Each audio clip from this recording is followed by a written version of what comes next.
In the name of the Holy and Undivided Trinity, one God. Amen. Please be seated.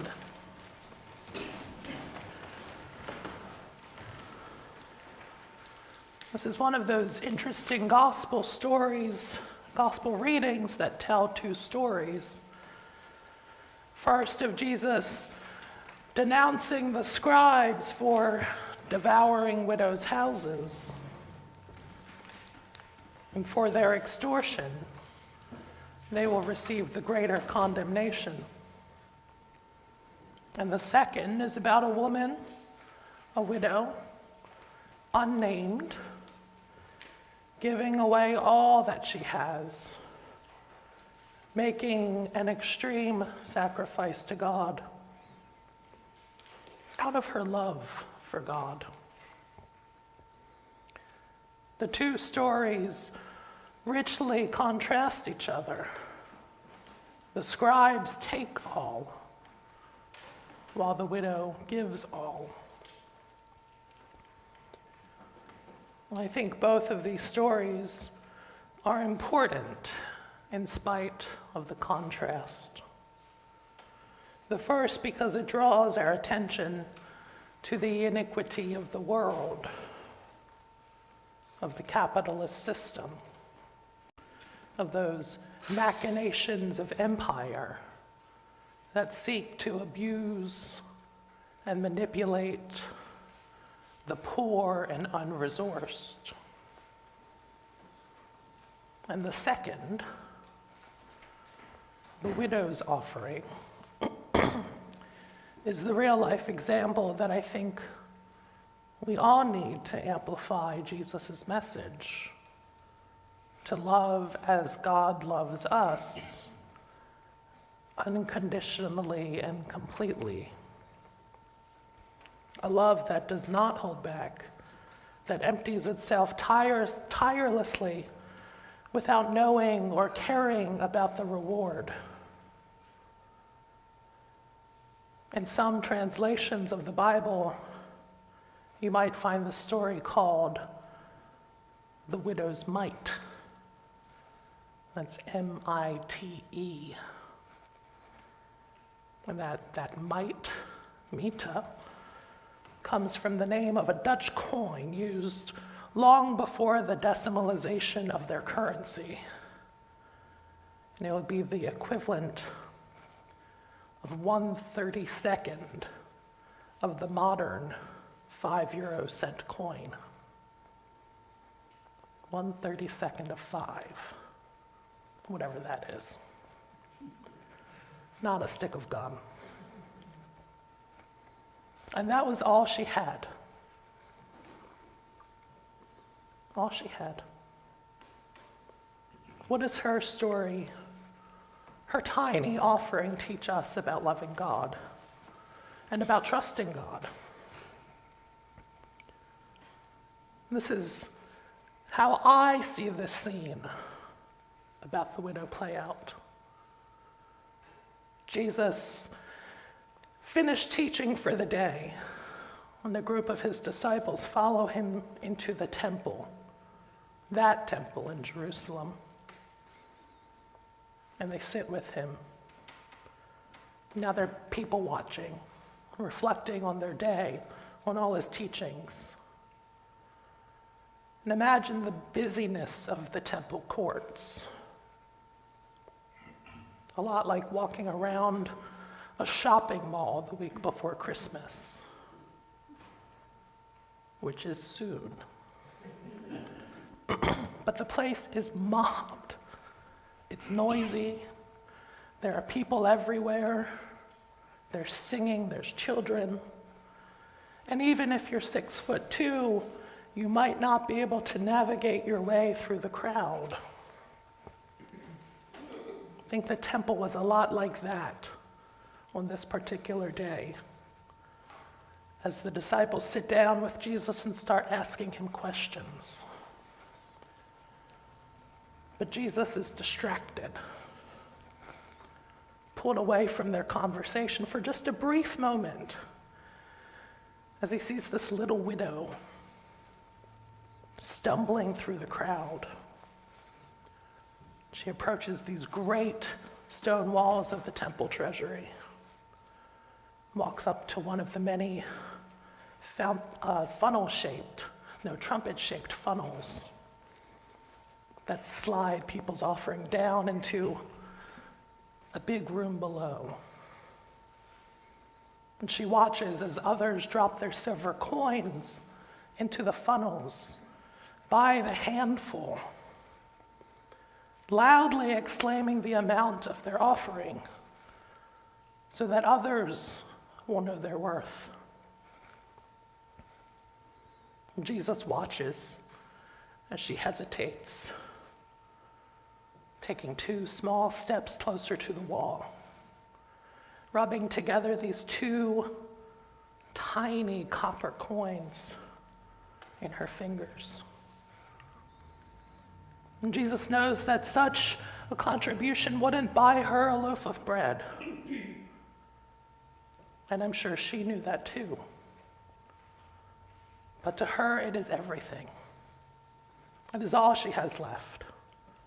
As she inches her hand closer to that funnel, clenching her teeth as she extends her hand over the opening and drops her 2 coins.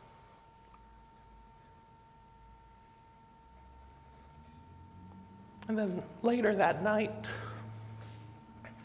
when the men who count the treasury find these 2 coins, they laugh. They look at one another and say, "Oh, look, what a joke." If they even noticed them.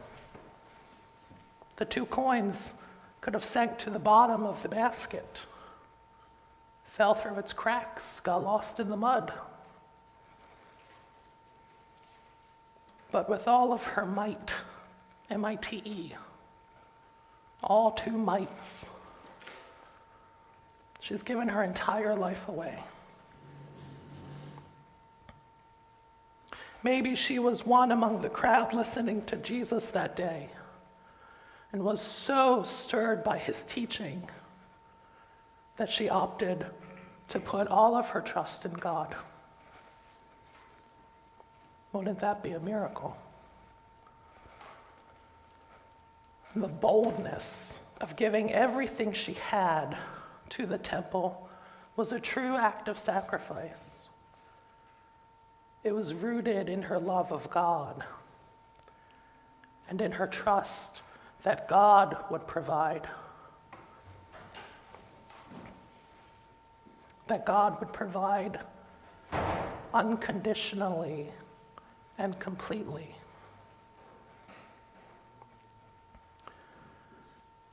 I imagine that Jesus continued talking about this woman, this widow, and her offering over supper that night. He told his disciples that it was not the size of her gift that mattered,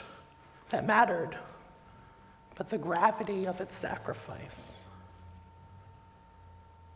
The widow had emptied her pockets, however shallow they were, not for her own benefit,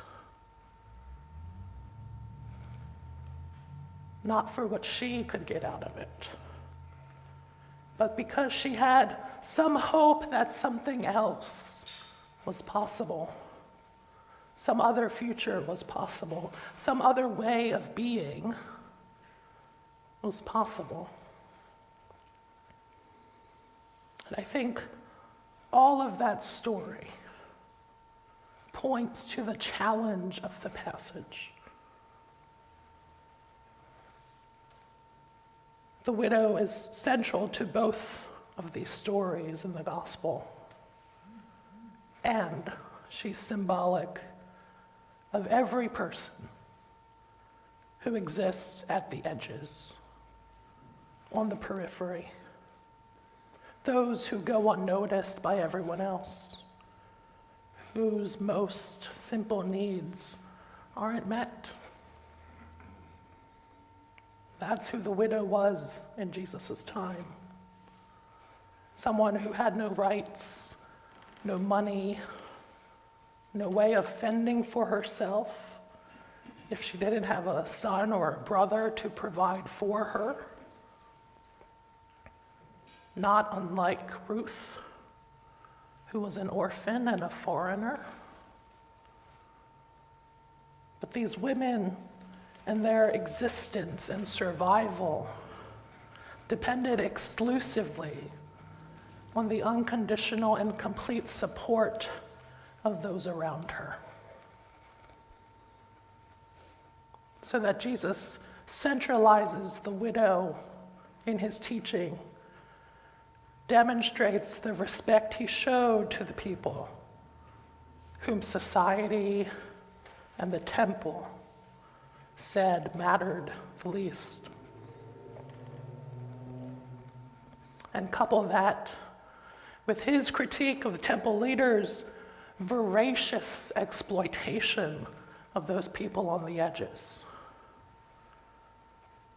This combination presents the challenging reality that Jesus always stands on the side of the oppressed, of those who need to be liberated, of those whom society ignores and abuses and deals death to by thought, word, and deed.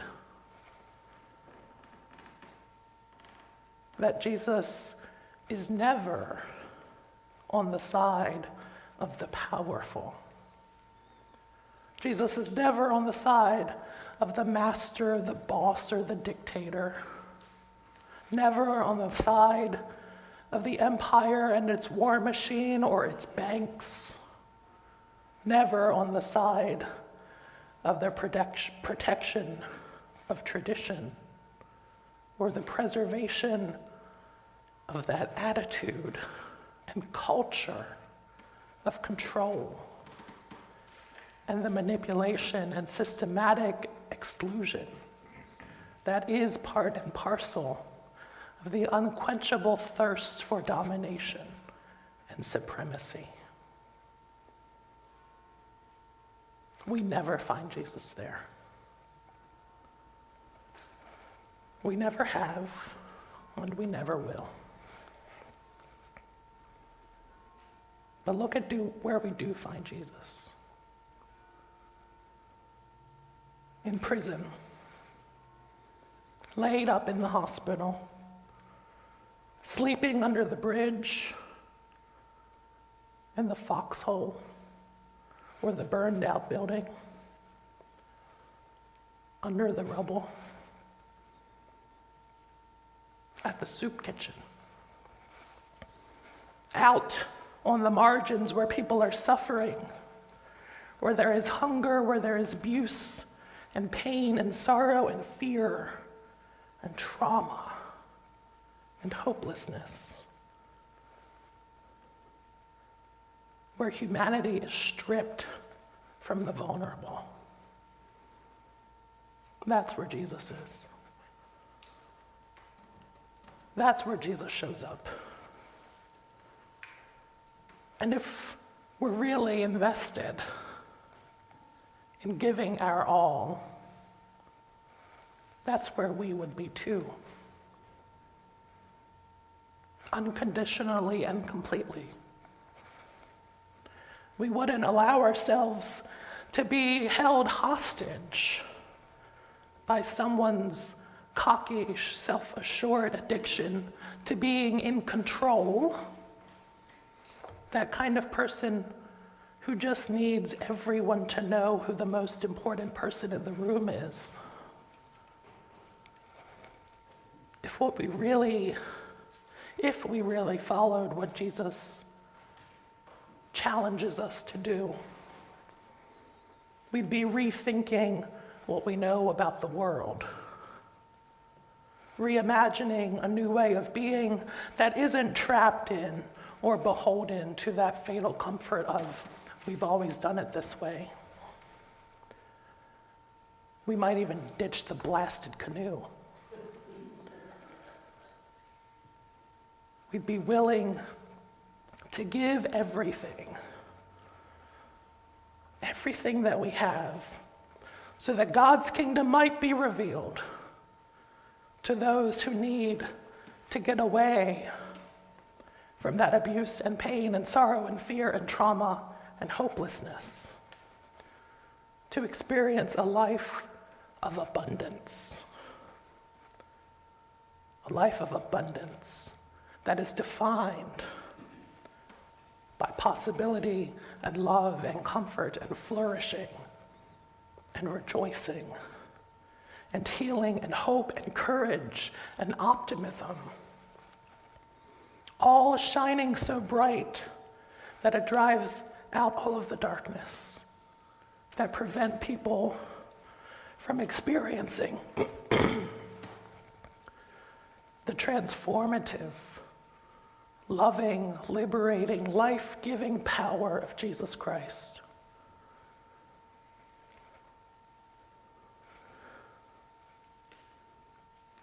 And so, friends and pilgrims, what do you have to give so the brightness of Jesus' liberating and life-giving love can be experienced unconditionally and completely in those dark, dark places?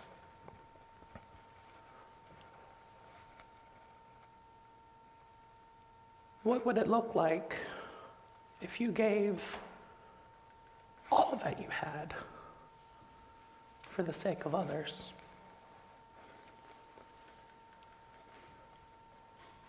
And what's stopping you from doing it?